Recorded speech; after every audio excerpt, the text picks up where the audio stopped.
afternoon mga ka-rails to, nagbabadya naman, malakas na ulan. At ito, dito tayo sa kabaan ng Congressional Avenue.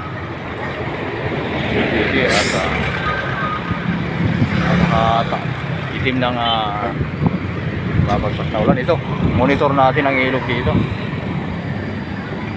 Tumataas na po ang tubig. Baka kanina mataas masyado yun, bumababa na.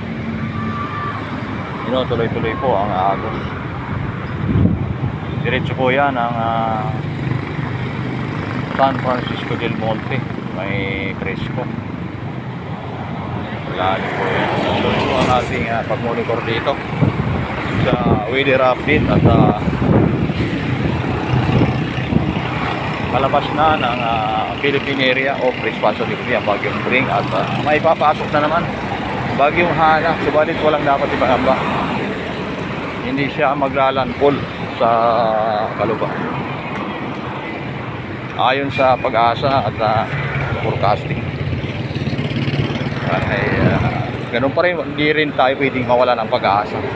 Magiging kong mga taga-subaybay at patuloy tayo na maglilingkod sa ating mga kababayan dito sa Pilipinas at sa iba yung mundo.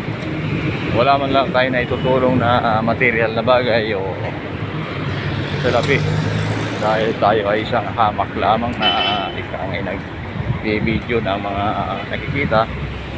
Tayo ay patuloy pa rin na umahangan na ikangay makamit natin yung aking lahat. So para maka-stop po yung stop light dito sa may SNR.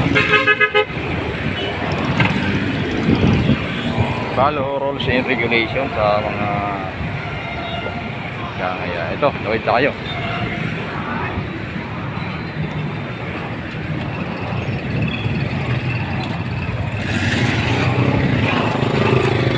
Muna po yung mga tricycle dito.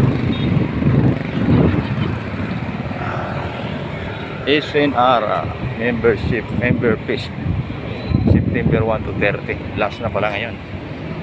Buy one up to 50% big savings, you know.